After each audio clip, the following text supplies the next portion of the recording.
Рековме денес многу гости. Славчо Максимовски ни пристигна овде во студиото, сликар, дипломиран, поточно магистер по сликарство. Славчо, добро утро.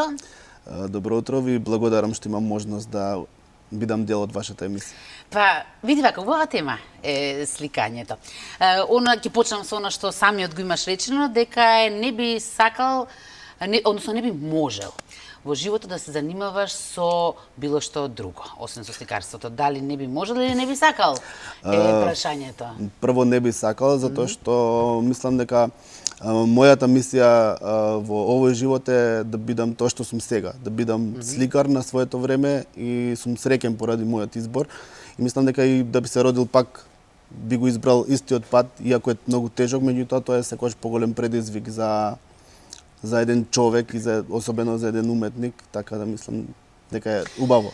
Обично гостите ги прашуваме нели за самите почетоци, но кога е сликањето во прашањето е малку нелогично прашање, затоа што мислам дека нема дете кое што како мало немало никоја потреба да слика.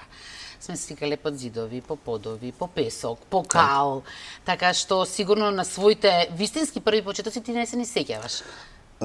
Мислам дека од кога знам за себе, од кога сум почнал да станувам свесен за себе, јас цело време сум бил со бои, со фломастери, со дрвени боички, со што и да е нешто што може нешто да се нацрта со тој предмет. А кој е оној момент кога си сватил и си се одлучил дека ова ќе ми биде животна окупација, професија? Мислам дека некаде 6-то или 7-мо одделение во основно училиште ми беше јасно дека јас морам да се занимавам со ова и дека сакам да се занимавам со ова, дека ова е тоа што ќе биде мој животен повик.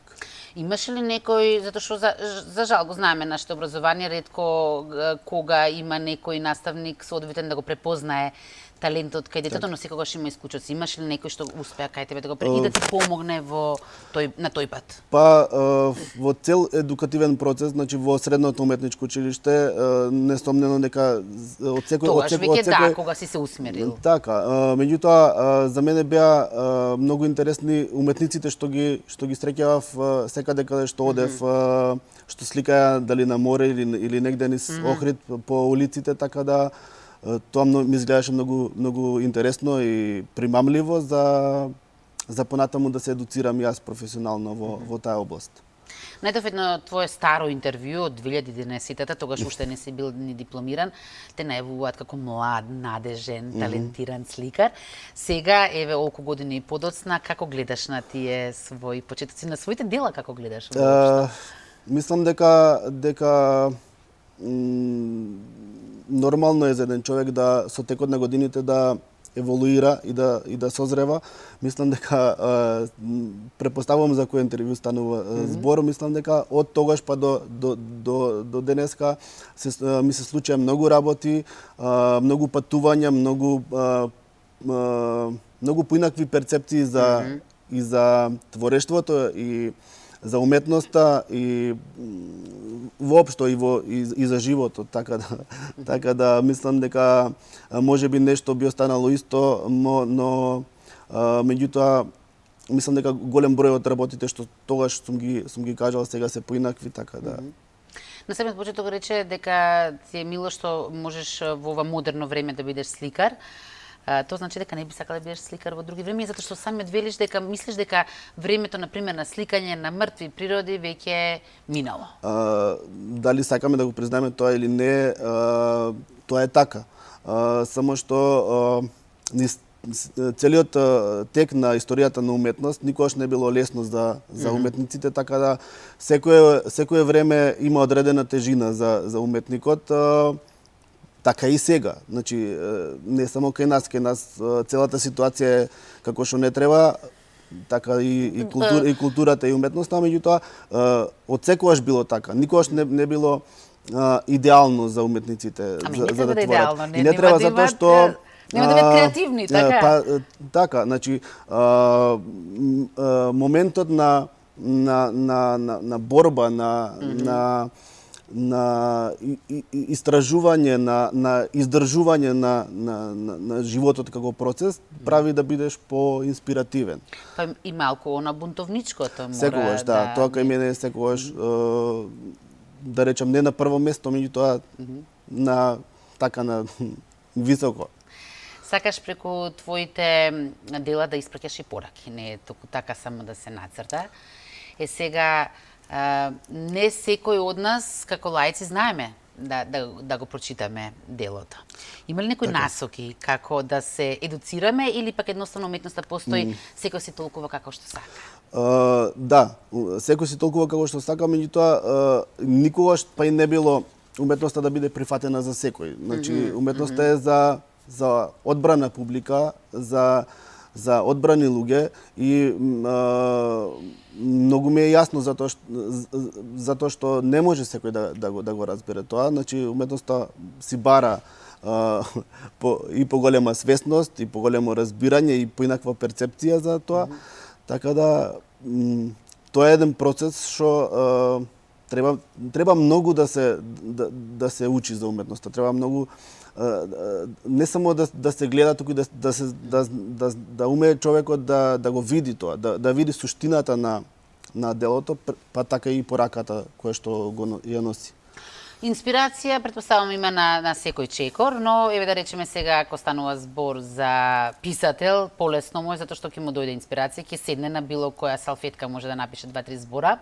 Како е со вас сликарите? Или сакаш веднаш да седнеш каде да си да нацрташ, или пак напротив сакаш да слегне малку идејата? Најтешко е кога имате бела површина пред себе. Од каде да почнам, а? Тоа е најтешко, значи уметноста е еден монашки живот. Миг на осаменост, значи на едно осамување кое што вие не знаете што следи. Значи првиот, вториот и третиот потег на четката одлучуваат како понатаму тој процес ќе го водите. Така да е мачно, е тешко, меѓутоа е инспиративно и предизвикува, самото бело платно предизвикува, затоа што никогаш не знаете кој е крајниот резултат на тоа. Така да убаво кога му давате на таа една бела површина кој давате еден нов живот. Инспиративно, но кога е оној момент кога исполнува? Додека твориш или кога ќе се заврши делото? И во моментот додека се работи делото, а секако, значи и на крајот кога ќе го видите самото дело, секако ако ја има таа потребна содржина во себе, секако предизвикува еден восхит за. А дали си од оние што се задоволни кога ќе заврши делото или пак честопати се случува да си премногу самокритичен, па многу ретко сум до крај а? задоволен, затоа што и во хороскоп сум јарец, така да мислиш секогаш може подобро? Секогаш. Па и секогаш вистина дека може подобро. Како изгледа, Славчо, твоето ателје? Дали е тоа креативен хаос, уметнички хаос или е само хаос? Не. Затоа што можам да замислам. Изгледа со многу слики, со весели бои, со многу четки, со многу материјали и секој што дошол кај мене како пријател или на некоја средба, на сите ми е убаво, така да и за мене тоа представува едно задоволство кога на мојот гостин ќе му биде убаво во мојот простор. Сакаш и да експериментираш? Така. Претпоставам не може да бидеш креативен ако не експериментираш, така? Повеќето твои експерименти, така во наводници ќе ги наречам, се успешни, но има ли некој кој што самиот тебе ти било смешно, па да си речеш што како сум го замислувал ова, нема шанси да успее? Секако дека има и тоа, значи во еден момент тоа било интересно, кога ќе се види од друга дистанца временска, изгледа многу поинаку го исто како кога читате книга. Значи, ако читате некоја книга на 15-16 години и да прочитате на 40, нема да го имате истото доживување. Така да исто и за сликарството, исто и за уметноста. Да, не само со годините, зависи во која фаза од животот си. Ако ја читаш преку лето, кога се ти е безгрижно негде на море, на еден начин ќе доживееш, а некогаш кога ти е мачно и тешко, Тоа ще се поинако. Сосема поинако. Гледачите некои имаа можност сега да и видат и фотографии од тој еден твој експеримент, може да го наречеме така, започна, поинаков концепт на фотографии на убавите жени на мојот народ. Да. Сосема логично насловот, секој што го има прочитано Блаже ќе знае дека е од неговата песна, идејата, и таа е таа комбинација што исто така ти ја сакаш, и поезијата е твоја љубов. Значи, Блаже Коневски секако е инспиративна личност сам по себе. Насловот ме инспирира затоа што низ целото моје творештво жената е еден главен елемент. Секогаш е ставена на пиедесталот затоа што И така треба. Да, затоа што мислам дека жената е најубавиот створ во природата. Машкиот род... Најсовршениот. Така. Значи, машкиот род не би можел без жената како суштество. Македонија, ако нешто со нешто може да се пофали дека нешто има некакво богатство, тоа е македонската жена, затоа што во суштина цел Балкан има убави жени, меѓутоа Македонија изобилува со убави жени, така да јас само сакав да покажам едно почитување кон македонската жена, затоа што македонската жена е столб на општественото живење тука кај нас. Мислам дека не е дадено вистинското и доволното значење и почитување на жената. Само сакав низ моја призма, низ моје гледиште да почнам од некаде и да мотивирам некој друг за да исто, значи да ја даде својата почит кон жената. Имаш соработка во овој концепт, да речеме, со 29 жени. Да. Што треба само по себе да значи признание и награда да ти се даде. Како течеше таа соработка? Дали имаше некои непредвидени моменти или напротив сите бе воодушевени од идејата? Имаше се и се што. Кога работите со жени, тоа е многу инспиративно и возбудливо и тешко. Не ни очекував дека ќе биде лесно. 29 различни карактери, меѓутоа неспорна беше позитивната енергија кај секој од нас, така да цел процес што се одвиваше беше со позитивна енергија. И кога имате толку луѓе со толку позитивна енергија, неизбежно е резултатот на крај да биде убав. Така да имам една мисла што сакам да често да ја употребам. Кога бев во на едно од моите патувања во Шпанија, видов како морето сета нечистотија ја изфрла од себе, а сета убавина ја чува во себе. Така да мислам дека треба да имаме сите мудроста на морето.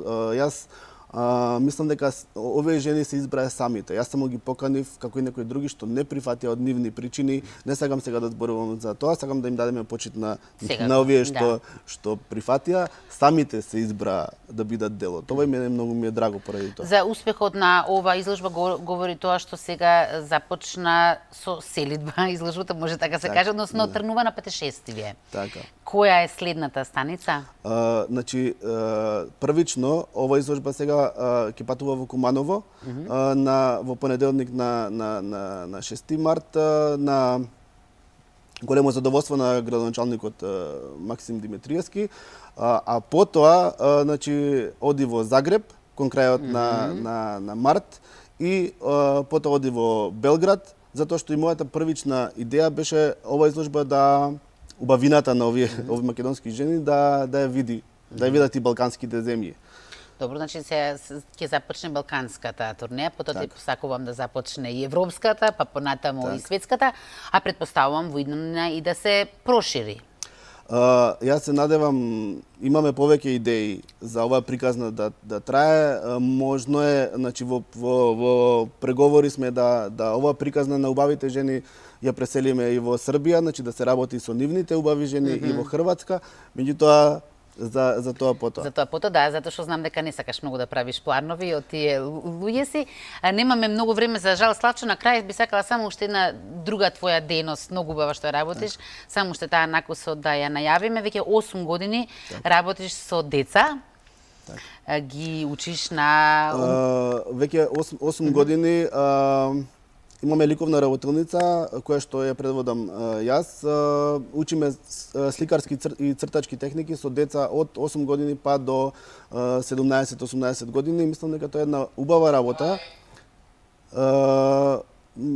Една благородна. На Бргут има изложба, така? Значи имат изложба, сега ќе имаме изложба на тема пак поврзано со Хрватска, затоа што во соработка со Македонско-хрватско здружение на Хрвати во Македонија имаме веќе втора година соработка. Имаме, значи ќе се случува изложба во Амамот во Тетово во петок на 3 март. Ти благодарам многу, Славчо, ти посакувам многу успех.